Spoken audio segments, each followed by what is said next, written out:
Bom dia a todas e todos, sejam muito bem-vindos e bem-vindas aí ao nosso Mercado Investimentos. Quem seguiu com a gente até aqui, né, vamos aí falar sobre assuntos importantes hoje. Temos o IPCA que saiu aqui no Brasil, vamos passar pela China e também aí vamos falar do Bolsa Família e outros pontos bem importantes aí que a gente tem para falar hoje. Mas antes de qualquer assunto, antes da gente entrar em qualquer desses assuntos aí e aprofundar ainda mais, quero dar bom dia para o André. Bom dia, André, tudo bem com você? Bom dia, Débora. Bom dia a todos os telespectadores aqui do nosso ICL Mercado Investimentos.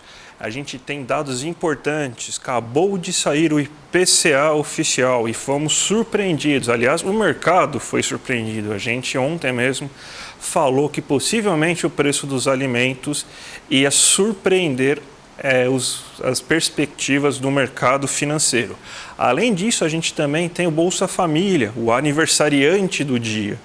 Então, temos 20 anos do Bolsa Família e vamos ver os resultados que esse programa já deu na economia brasileira. Além de tudo isso, temos a nova fase do Desenrola começando hoje, mas, como sempre, né? A gente vai começar com o nosso mundão, vendo como fechou a Ásia, vendo como que estão os mercados na Europa. Então, Débora, como que está aí o nosso mundão hoje? Como que abriu os mercados lá fora? Como que fechou a China? Como que está a situação geral aí, gente? Olha, como vocês podem ver aqui, né? A gente tem um dia mais aí misto, mais brando, né? Futuros dos Estados Unidos caindo, repercutindo aí alguns dados, à espera do IPCA aqui no Brasil, que saiu às 9 da manhã. Então, hoje, uma abertura mais branda e um fechamento também mais brando lá na Ásia. Então, um dia misto de bolsas por lá. O Japão, que tinha caído ontem, mostrou sinais de recuperação, né, depois que os títulos de dívida lá tiveram os maiores, na verdade, patamares ali desde 2014.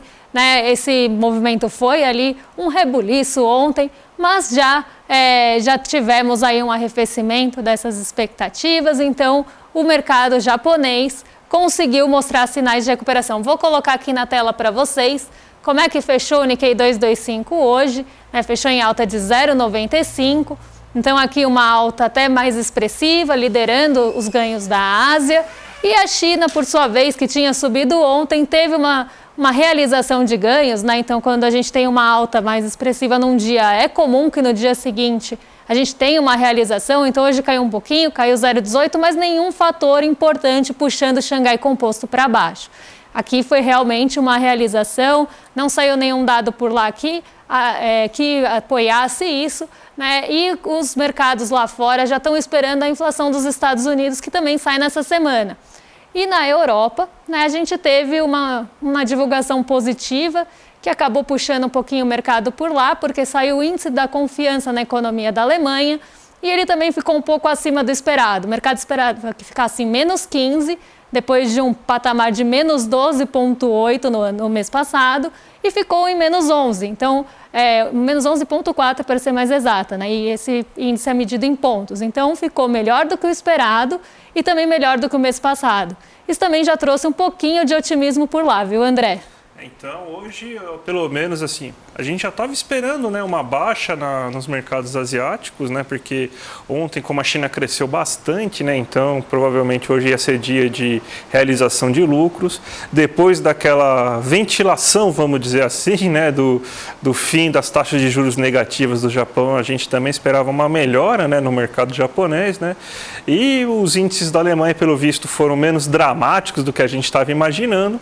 Pelo menos parece que os mercados europeus aí estão dando uma certa reagida, né? E nos Estados Unidos você está tendo, então, qual que é a sinalização do dia aí, que está todo mundo esperando algumas sinalizações do Fed, Débora?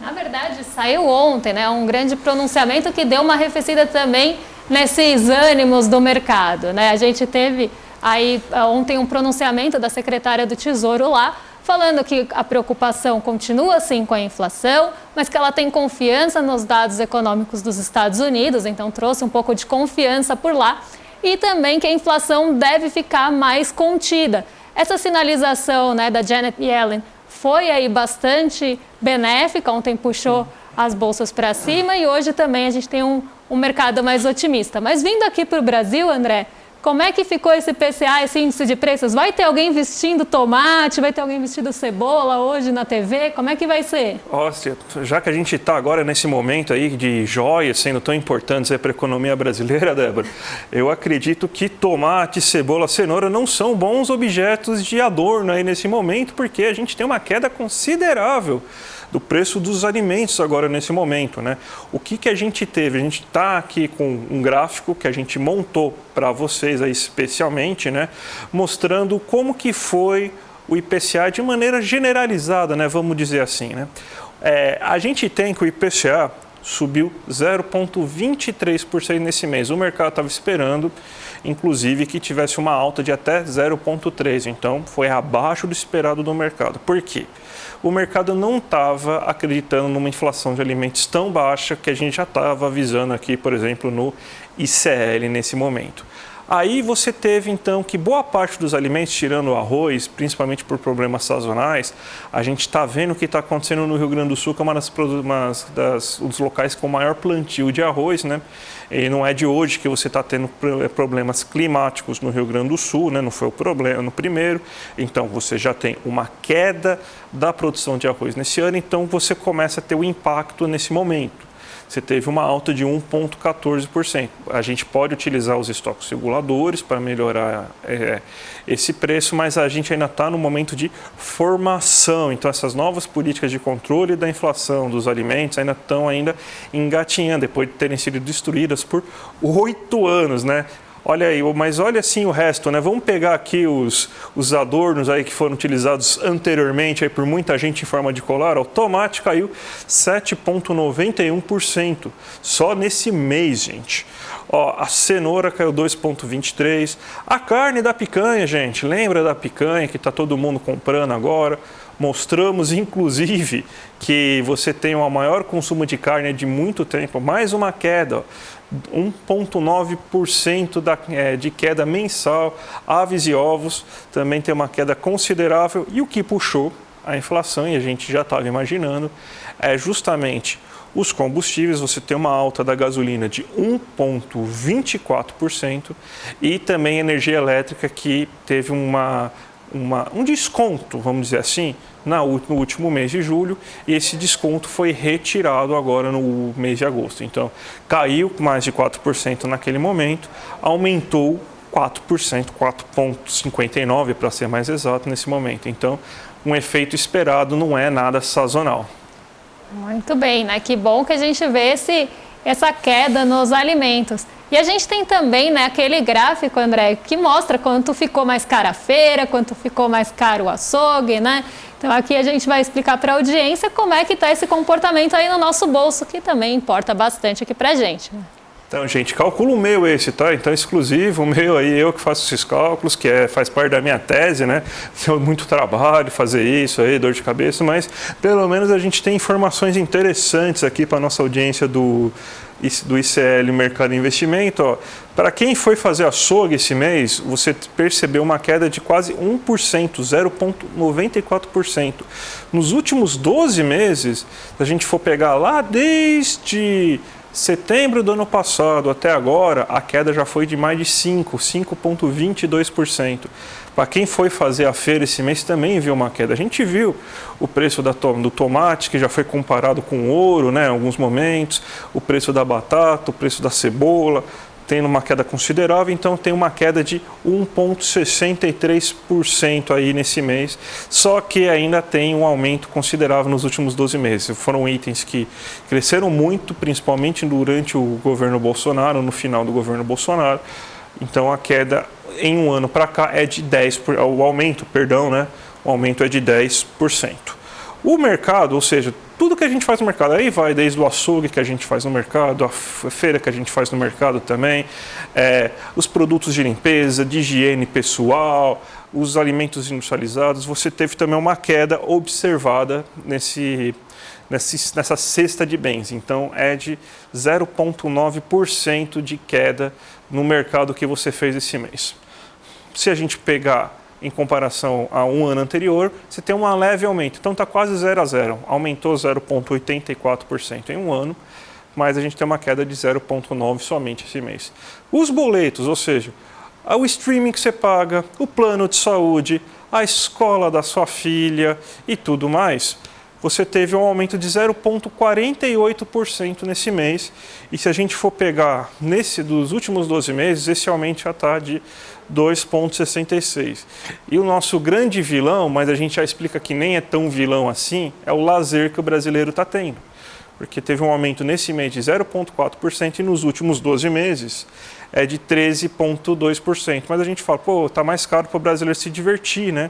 A gente tem que lembrar que muito desse lazer é serviços, são pessoas informais ou formalizadas com pequenos comércios, como cabeleireiro, manicure, salão de belezas, o barzinho, o restaurante que você vai. Então, significa que tem muita gente consumindo serviços, então o preço está aumentando. Significa que tem mais renda vindo para o bolso do brasileiro nesse momento. A gente pensa, mas é ruim quando aumenta o serviço. Sim, é ruim, mas também significa que mais gente e mais empresas pequenas e médias estão se beneficiando com isso. Então, a gente tem que lembrar, é difícil, né? Porque a gente sempre ouve, né? Sempre ouviu na nossa vida, Débora, aquela historinha, né, do para boi dormir, que a inflação é sempre algo ruim. A gente tem que tentar desmistificar isso, porque inflação é distribuição de renda também. Quando a inflação vai para o setor de serviços, o que significa? Mais renda para pequenas empresas e pequenos produtores, né? E aí também ajuda, né? Se a gente tiver um aumento maior do consumo de serviços, isso também vai ajudar aí a nosso setor urbano a crescer, né? Então a gente tem aí esse setor que é um motor importante do nosso PIB, a gente não pode esquecer disso. Então aqui uma inflação, né, por conta de uma demanda maior de uns serviços, né, de um setor que sofreu tanto na pandemia também, né, algo que a gente não tem que também pensar só no ponto negativo de ficou mais caro, como o André mesmo falou. E a gente também tem hoje aniversariante, né? O Bolsa Família está completando aí 20 anos, já um jovem adulto Bolsa Família. E a gente tem um estudo muito interessante aí que também quebra esse mito, né, que o Bolsa Família acomoda as pessoas, né? Quanta gente viu esse tipo de crítica horrorosa sendo feita aí, que o Bolsa Família, quem entra, né, fica acomodado no Bolsa Família, e a gente trouxe um estudo justamente para quebrar isso, né, André? Exatamente, Débora. Esse aí é o famoso gráfico aqui que ele vai mostrar agora, para você mandar para o tiozão do Zap lá, aquele que fica reclamando que Bolsa Família só tem vagabundo, que Bolsa Família está acabando com o Brasil, que as pessoas estão acomodadas. O Bolsa Família, você tem então um estudo que mostra aqui como que você tem, então, desde 2005 até 2019, o que aconteceu com os beneficiários jovens do Bolsa Família, que eram entre 7 e 16 anos. Olha que coisa interessante. Você tem que, desses beneficiários de 2005, 64% das pessoas que eram beneficiárias do Bolsa Família, elas já saíram do CAD único, ou seja, qual que é o grande programa do Bolsa Família, além da distribuição de renda, Débora? É que ela dá oportunidade para a pessoa não trabalhar na infância e na adolescência. Então, a pessoa pode ter um estudo, ela pode tentar entrar numa faculdade federal. Agora você tem mais cotas para essas faculdades federais e tudo mais, a partir do Bolsa Família. Então, você libera uma juventude que era obrigada a trabalhar para complementar a renda para a família e entrar no mercado de trabalho. Então, essas pessoas que antes eram dependentes de uma renda, de renda extra por parte do governo, agora saíram. Somente 20%, ou seja, 1 a cada 5 brasileiros que estavam no Bolsa Família naquela época permanecem. Daí você fala, 1 a cada 5 brasileiros, mas 4 a cada 5 brasileiros acabaram saindo, até porque a gente vê que 14% estão no CAD único, ainda estão com problemas, mas não fazem mais parte do benefício, ou seja, eles não recebem o benefício. Olha que número expressivo. Se a gente for somar 14 com 64, 74, quase 80%, quase 80% dos brasileiros aí que ganharam o Bolsa Família na sua adolescência, saíram. Número muito expressivo, Débora, muito. Exatamente, e aí a gente vê, né, como a gente falou, para mandar para o tiozão que acreditava que o Bolsa Família é uma fábrica de vagabundos, a gente quebra isso aqui, trazendo dados reais aí para vocês. E a gente também vai trazer dados para vocês, né, André, do Desenrola, que teve atualizações hoje aí, né, a gente teve o programa Desenrola já limpando o nome de 10 milhões de pessoas que têm dívidas até R$100, né? O número atualizado aí de dívidas já desenroladas, vamos trazer assim, é de mais de 11,6 bilhões. E agora vai entrar a parte do cartão de crédito, né? Essa aí é o grande, a gente falou nas últimas semanas, inclusive, né? Que o grande problema aí da dívida familiar era justamente o cartão de crédito. Mais de 85%, era isso mesmo, Débora? Exatamente. 85% das pessoas que estavam com dívidas aí estavam justamente com cartão de crédito. E o Desenrola agora, ele vai afetar justamente essa parcela de pessoas, né? E entra também aquela fase, né, de outra renda ali, né, de uma renda até maior, que vai ser abrangida aí pelo Desenrola.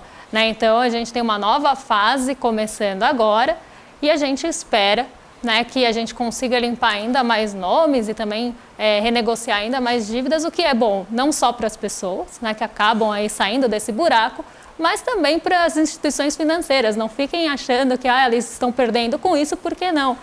Toda instituição financeira tem ali uma parte do seu balanço, tem uma parte que fica ali as provisões de devedores, né? Tem também ali todo aquele passivo do banco ali em relação a esses devedores, então dá uma limpada nesse balanço também dos bancos e as instituições financeiras também ganham com isso. Não à toa que quando saem números do Desenrola, normalmente o setor financeiro acaba subindo lá na Bolsa, André. Mas felizmente, né, não é só banco que vai acabar ganhando com isso, né? Felizmente também são as pessoas, porque boa parte da renda das pessoas está destinada ao pagamento de dívida. Esse pagamento de dívida era dinheiro que não era para ir para o setor bancário. É dinheiro que era para ir para o comércio local, para a pessoa se divertir no fim de semana, ir num cinema, comer num restaurante, ir numa manicure, ir num cabeleireiro, fazer uma atividade de lazer, mas não, está lá ajudando o banco bilionário a conseguir concentrar mais renda. Justo porque os juros são muito altos, né? Aquele papo que a gente sempre fala, né? Os juros são altos porque as pessoas estão devendo mais ou as pessoas estão devendo mais porque os juros são muito altos? Eu acho que é basicamente isso, né? Pois é. Quando a gente pega números lá do Banco Central, a gente vê que dívidas de pessoa física, quase 40% ali, às vezes 48% no ano vai para o banco. Então, assim, quanto as pessoas falam, mas as pessoas pagam imposto, mas o banco tá pegando aí, né, 48% da renda das pessoas, às vezes, num ano.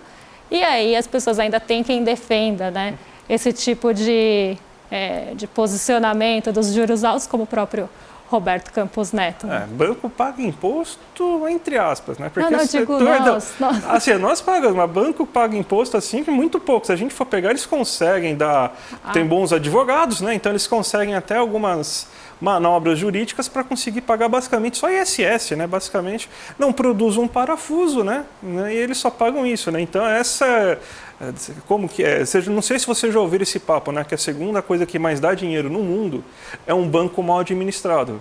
Porque a primeira coisa que mais dá dinheiro no mundo é um banco bem administrado, né? Então, você tem um banco, relaxa, você pode fazer a besteira que for, você não vai ter problema, Débora. E aí no banco, né? A gente está falando aqui de pagar imposto, é um dos maiores setores que se beneficia aí do juros sobre capital próprio, que a gente já explicou aqui, que diminui ali o lucro por essa distribuição e aí também paga menos imposto lá no final. Então, por isso que eles também estão mais bravinhos com essa nova taxação que pode... Taxação não, né? Esse fim dessa jabuticaba brasileira que pode acabar. Mas falando em imposto, né, Débora? Então, mais imposto, então, só que não é pra gente, né? Gente, lembrando, donos de RIP Genegate, não é para vocês que estamos falando agora.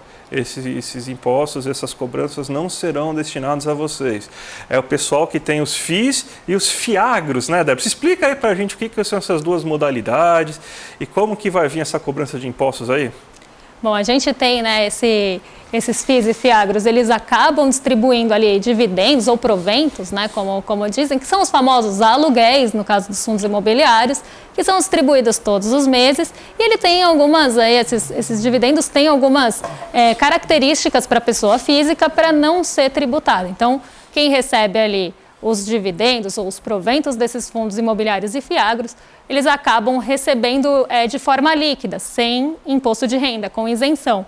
E aí, naquela medida provisória, né, que fala também sobre a taxação dos fundos exclusivos, a gente tem também os fundos imobiliários. E isso causou ali um burburinho, né, por conta aí dessa taxação, André. Então, as pessoas começaram a pensar, poxa, agora vão tributar os meus proventos? Não, não vão, porque provavelmente você não é uma das 500 famílias que tem fundos imobiliários. Então, vamos colocar aqui na tela para a nossa audiência acompanhar, né, que muda, né, com a MP e quem são esses fundos que vão ser tributados. Não, como era antes, né? A isenção da distribuição dos dividendos e dos proventos dos fundos valia para aqueles fundos que tinham ali né, a isenção acima de 50 cotistas. Então, se o fundo já tinha mais de 50 cotistas, ele não era tributado. O que mudou com essa MP? Né? A isenção vai ser válida apenas para fundos com mais de 500 cotistas. Né? Então, de fundos entre 50, né, que abaixo de 50 já tinha tributação, mas de 50 cotistas até 500, né, vão aí sofrer essa tributação dos dividendos, né, dos proventos dos fundos imobiliários. E aí você pode pensar, e aí, André, meu fundo imobiliário vai ser tributado? Não vai, né, porque esses fundos imobiliários aí que a gente está falando, normalmente são fundos de algumas famílias, são fundos ali de famílias bem específicas ou de pessoas específicas, né? Então, a gente está falando de 76 fundos, né, que tem entre 50 e 500 cotistas que vão entrar nessa nova regra. Isso representa 17% dos 439 fundos imobiliários que a gente tem listados aí na B3 e fundos esses que não são nenhum dos que a gente tem acesso, tá? Não são aqueles, por exemplo, listados no IFIX, né? A gente tem 100 fundos hoje listados no índice de fundos imobiliários. Nenhum desses está lá, porque esses fundos são também, de uma certa forma, exclusivos. No caso do FIAGRO, é ainda mais restritivo. A gente tem menos FIAGROs, né, que são aí voltados para o mercado do agronegócio, né? Os imobiliários são aí para fomento do mercado imobiliário. O FIAGRO é a mesma coisa, vamos pensar assim, num paralelo para os mercados, para o agronegócio. São apenas 34 listados, dos 34, apenas 3 vão ter mudança, né, o que representa aí 9% dos fundos. Então, a gente está falando de uma parcela bem específica desses fundos, que não é aquela parcela maior, né, dos fundos imobiliários, que são os que a gente tem acesso. Então, não fiquem preocupados que não vai ser o fundo de vocês que vai ser tributado. E as demais exigências aí continuam. Né? Então, fundos, dividendos recebidos por pessoas físicas, desde que esse fundo seja listado e negociado no mercado de bolsa ou de balcão organizado e que o investidor não tenha mais de 10% das cotas, porque aí também começa a ter uma concentração, continuam com a sua isenção de proventos e dividendos. Vale lembrando aqui todo mundo, que o ganho de capital da cota, então quando você compra por um valor a cota e vende por um valor maior, esse sempre foi tributado, tá? Não muda também, continua em 20% aí de alíquota no ganho de capital. Mas esse ganho sempre foi tributado, tá, gente? Não é nenhuma invenção aqui da MP. Então quer dizer agora que os bilionários, esses donos aí de fundos exclusivos aí, né? Quanto é? 17% em um, 9% em outro. Então quer dizer que eles vão agora serem humanos normais? Eles vão ter eles vão seguir as mesmas regras que eu sigo, que você segue, Débora? É basicamente isso que você está falando? Na verdade, a gente não vai ser tributado, eles vão. Né? Então, esses fundos normalmente são aqueles fundos bem concentrados, às vezes que tem um monte de prédios, vamos pensar assim, sobre sua administração, e tentam ganhar com essa distribuição de dividendos de proventos líquidos, né? E agora não vai ter mais. Então melhor ainda. Então melhor um pouco ainda. de justiça tributária nesse país aí finalmente, né? Já que eu pago tanto imposto aí sobre o consumo, né? Que para mim o consumo, ele equivale para mim, para Débora, para todo mundo que está vendo aqui, né? Inclusive os donos de Hip-Gate, né? O consumo, ele é um peso bem grande, né? No nosso orçamento. Para eles, né? Comprar no mercado, lá, aquelas compras mensais, basicamente não servem para nada, né? Simplesmente fazem cócegas, né, no consumo deles, né? Então, mas eu fiquei preocupado agora depois de tudo isso, porque você sabe que nosso amigo mercado é um pouco sentimental, né? Essa notícia bateu bem, bateu mal no mercado. O que aconteceu aí com o nosso mercado? Olha, não tivemos aí uma repercussão dessa notícia de uma forma negativa, até porque o mercado tem um olho bem grande no fiscal, né? Eles adoram ser polícia do fiscal. Então, eles ficaram até, ainda mais eles estão com uma desconfiança com o déficit zero. Então, aqui não teve uma repercussão negativa, né? O que estava mesmo pegando eram as pessoas achando que era o bolso delas que ia ser atacado. E eu quis aqui explicar que não é. E hoje o mercado acordou feliz, André, olha só. O mercado está positivo hoje, 0,84% de alta no Ibovespa, muito puxado pelo índice de consumo. Tá? Então aqui a gente vê que o índice de consumo ele está puxando esse Ibovespa para cima por conta do IPCA. Né? O IPCA ficou no piso das expectativas, a mediana era 0,28, a menor expectativa era bem próxima aí do 0,23, então o mercado ficou contente com o IPCA. A gente tem Nova York subindo bastante, não é porque o New York Jets ganhou ontem, tá? Que é uma notícia também, né, de se chocar, mas não é por isso que Nova York está feliz. Né? Nova York está subindo aí por conta do que eu falei. A gente tem uma expectativa pelo CPI, que é o índice de preços do consumidor, que sai essa semana, e a Janet Yellen trouxe quase um carinho falando, né, deixando ali as pessoas mais calmas, que a inflação deve ficar sob controle. Isso fez com que as taxas de juros lá arrefecessem um pouco, e aí o mercado está respondendo a isso, principalmente a Nasdaq, que é a mais sensível aí dos mercados nova-iorquinos. O dólar está subindo, né, contrariando aquela máxima que a gente tem de bolsa em alta e dólar em queda. Né, o dólar está subindo junto à nossa bolsa, e a gente tem também o DXY subindo, mesmo com essas expectativas aí mais de uma inflação mais branda nos Estados Unidos, porque o mercado, apesar dessas sinalizações, né, que a gente recebe aí da secretária do Tesouro e tudo mais, ele acaba ficando com um pé atrás e acaba tomando posições para se defender. Então aqui a gente vê uma posição até mais defensiva do que qualquer coisa, mas dólar a 4,96, aí ontem fechou perto dos 4,93, então aqui um patamar também abaixo dos R$5. E a gente teve, né, notícias, só para a gente complementar, para explicar essa questão do dólar. A gente vai trazer um pouco mais de detalhes amanhã, né, porque saiu agora de manhã. Só que a gente sempre lembra, né, um relatório bem chatinho da gente fazer o estudo, então demanda um tempo maior, né, eu já teve IPCA, mas a gente traz mais dados aí sobre o que o OPEP está achando do petróleo, né. Vocês sabem que o livre mercado, né, sendo que tem um oligopólio, né, basicamente um cartel, não, mas funciona com livre mercado, né. É isso que diz aí os nossos livros de teoria, né? Mas o que a gente tem na verdade é o seguinte, que o OPEP parece que vai reduzir ainda mais a produção de petróleo, mesmo com o mundo aumentando a demanda, então você teve um aumento disso, né?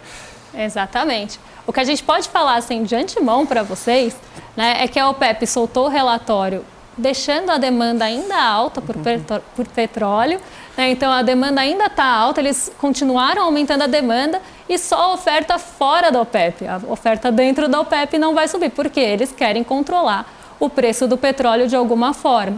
Né? Então o que também está puxando a nossa bolsa hoje, né, não só o índice de consumo, mas ações ligadas a essa commodity, porque a gente tem aí uma alta no preço do petróleo. E a gente também tem notícias, né? Ontem caiu bastante, mas hoje está em uma alta aí, mais puxada. Então, uma ação para a gente ficar de olho, né? Por que caiu ontem? Por que está subindo tanto hoje? Eu trouxe aqui o exemplo da Azul para vocês, porque ontem estava entre as maiores quedas, mesmo com o dólar em queda, né? E aí as pessoas podem ter se perguntado, nossa, mas por que a Azul está em queda quando o dólar está em queda, sendo que normalmente ela sobe? A gente teve um aumento dos derivados de petróleo, né? A aviação ela depende muito desses derivados, a gente tem a querosene de aviação e tem outros óleos usados aí pela aviação. Então, com a alta desses preços, passou a se esperar que as ações iam aí ficar, né, que o preço ia subir e a gente ia ter menos demanda.